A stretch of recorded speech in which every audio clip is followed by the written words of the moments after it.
No one could have seen it coming. If there had been a high school poll about who was most likely not to hook up, December and Fame would have been the clear winners. The first time December laid eyes on Fame was during recess at Carver Elementary School. She was 8 and he was 9. The two instantly took a dislike to each other. She was wearing a yellow and green sundress and a pair of yellow sandals with matching ribbons in her long pigtails. She was jumping double dutch when Fame walked up and called her a black yuppie. Fame was about 2 inches shorter than her and rail thin. "What you call me, boy?" She stopped jumping rope to ask. Fame poked his frail little chest out and repeated himself. "I said you a black yuppie, that's what." December didn't have any idea what a yuppie was, not to mention a black one, but she didn't think she was one and was willing to fight to prove it. And that's what she did. First, she kicked Fame in the groin, then commenced to whoop up on his bony little behind. One of the teachers had to pull her off of him. December never told that it was Fame who started with her first. That was just the beginning of their feud.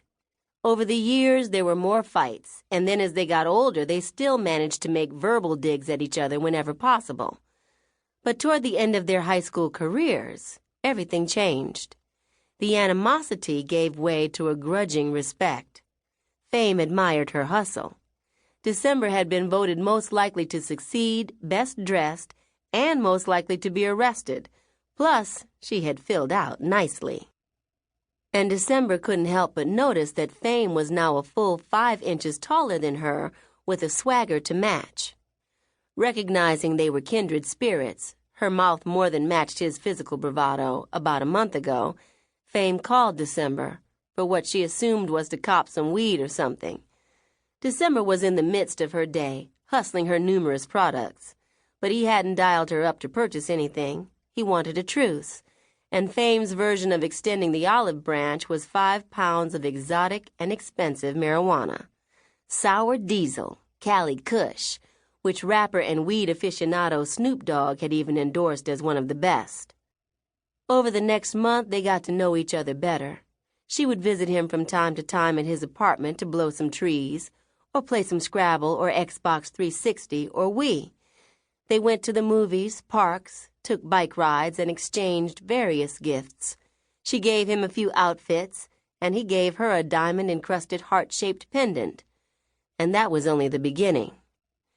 They had just come from playing laser tag and were sitting in his car in front of her mother's house when Fame asked her, "Move in with me?" December answered with a question of her own. "Why me?" "Because," he said, looking into her eyes, "I know I can trust you, and I think I may be in love with you." Adding, "Both are rare for me, because I trust only a few and love even fewer." December was feeling Fame as much as he was feeling her, maybe more, if that was possible.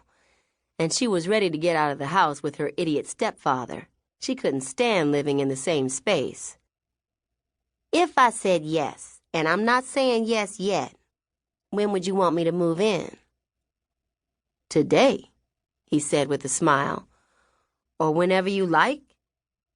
He obviously didn't want her to feel like he was pressuring her.